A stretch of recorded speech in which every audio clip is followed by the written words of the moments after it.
जोहार गे गाते को तरास जीवन यूट्यूब चैनल रे आपे को सगुन दाराम मेनाआ।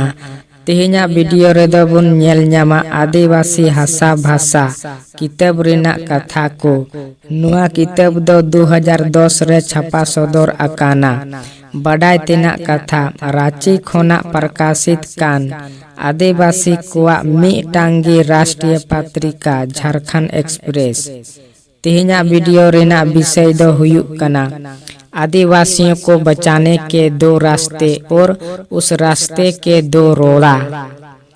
आज आदिवासी का हासा सर्वाधिक लूट रहा है। विकास के नाम से सर्वाधिक विस्थापन पलायन जारी है।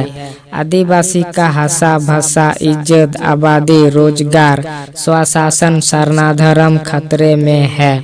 इन सब के लूटने से आदिवासी समाज खत्म हो जाएगा। इनको बचाने के लिए बृहद आदिवासी एकता सामाजिक और राजनीतिक रूप से जरूरी है। सामाजिक एकता से मतलब है हासा भाषा स्वशासन नौकरी महिला और सरनाधर्म आदि को बचाने के लिए बृहद आदिवासी एकता। राजनीतिक एकता से मतलब है तमाम आदिवासी वोट को एकजुट कर अपने अधिकार के लिए उपयोग करना। यदि एक आदिवासी गांव एकजुट होता है तो लगभग 1000 आदिवासी एकजुट होंगे और 5000 आदिवासी गांव एकजुट होंगे तो 50 लाख आदिवासी एकजुट होंगे।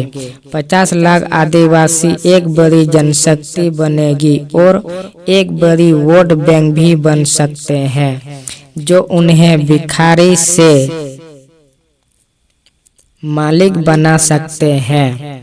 माओवादी नेता किशन जी के आह्वान से 4-5 प्रदेशों में बंदी का हड़कंप मच जाता है।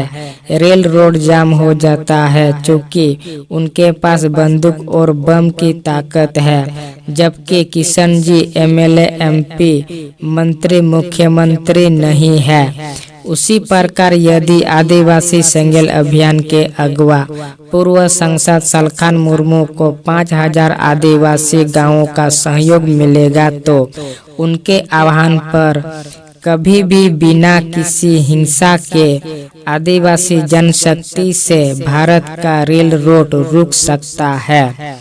तब हमारा लक्ष्य पूर्ण हो सकता है। आदिवासी सामाजिक और राजनीतिक रूप से गांव-गांव में एकजुट होंगे तो उन्हें न्याय और अधिकार मिलेगा, वे बच जाएंगे। वृद्धा पेंशन, लाल कार्ड, राशन सुविधा, नरेगा का काम, इंदिरा आवास सुविधा, वन अधिकार, पानी बिजली दवा स्कूल सिंचाई आदि की सरकारी सुविधा वे एकजुटता के आधार पर हासिल कर सकेंगे। उनकी एकता बृहद स्तर पर आदिवासी हासा भाषा इज्जत आबादी रोजगार और सरनाधर्म को भी बचाने में सहयोगी होगा।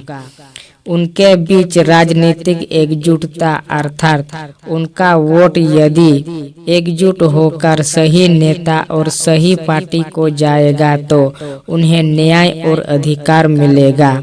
सही नेता और सही पार्टी आदिवासियों के लिए वही है जो आदिवासी मुद्दों के लिए बोलते हैं और लड़ते हैं। आदिवासी मुद्दे हैं हासा भाषा, पैसा, इज्जत, आबादी, रोजगार, स्वशासन, सरना, विस्थापन, पलायन पर रोक आदि। आज झारखंड में बड़ी पार्टियां जेएमएम, कांग्रेस, भाजपा, जेवीएम आदि है, मगर ये पार्टियां आदिवासी के लिए एक शब्द नहीं बोलते हैं। केवल हड़िया दारू, चखना, रुपयों तथा धोती साड़ी, फुटबॉल, हॉकी जर्सी बांटकर आदिवासियों का वोट खरीदते हैं और उनके अधिकारों को बेचते हैं। आदिवासी समाज भी जब तक अपना वोट बेचते रहेंगे तब तक उनका अधिकार बिकेगा। सामाजिक राजनीतिक आदिवासी एकजुटता में बाधक कौन है? आदिवासी विरोधी राजनीतिक दलों ने नेता और कार्यकर्ता जो केवल रुपयों के लिए, ठेकेदारी के लिए और निजी स्वार्थ के लिए आदिवासी समाज को मुद्दों पर आधारित राजनीतिक एकजुटता की प्रक्रिया से रोकते हैं। वे गांव-गांव में अपने दलाल बनाए बैठे हैं जो हदिया, दारू, चखना, रुपयों से आदिवासी मुद्दों पर आधारित ईमानदार नेतृत्व के साथ न समझ आदिवासी समाज को एकजुट होने से रोकते हैं। परंतु इनका विरोध करना होगा, अन्यथा ये दलाल और भ्रष्ट बिकाऊ आदिवासी विरोधी नेता और पार्टियां आदिवासियों को बर्बाद कर देंगे। 10 वर्षों के झारखंड ने यह प्रभावित कर दिया है।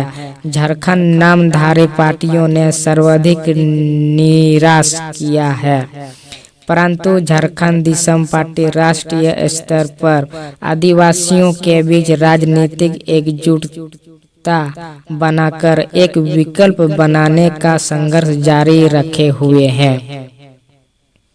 सामाजिक और राजनीतिक आदिवासी एकजुटता के रास्ते में दूसरी बड़ी बाधा सामाजिक संगठन, एनजीओ और तथाकथित शिक्षित नौकरी पेशा वाले आदिवासी है।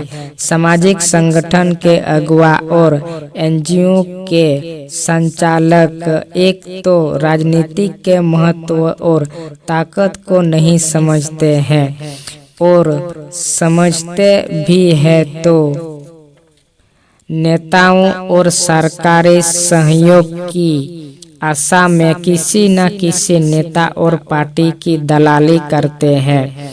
आदिवासी समाज को सेवा, सहयोग, विकास की बात बताकर उन्हें आदिवासी विरोधी पार्टियों के साथ बांध कर रखते हैं।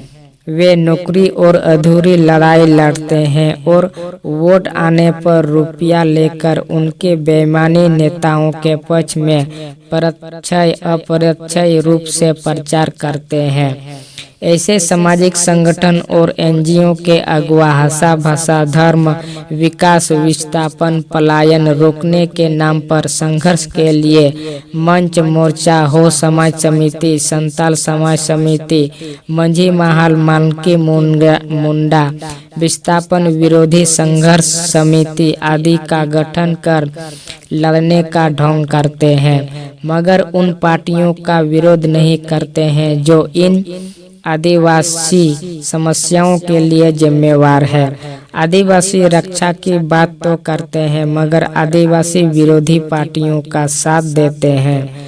अधिकांश सरना ईसाई धर्म गुरु भी आदिवासियों के बीच काम जरूर करते हैं मगर आदिवासियों को बचाने की राजनीतिक सोच और प्रयास नहीं करते हैं।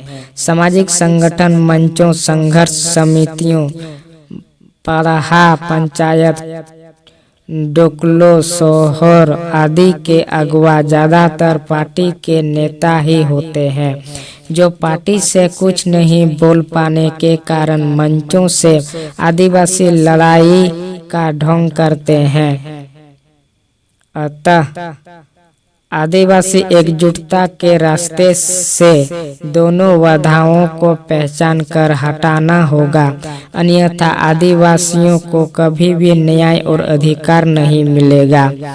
नौकरी पेशा वाले अधिकांश आदिवासी केवल अपने पेट और परिवार के लिए जीते हैं। उनके पास तड़पते आदिवासी समाज के लिए न समय है, न सोच है, न पैसा है, न कुछ करने की इच्छा है।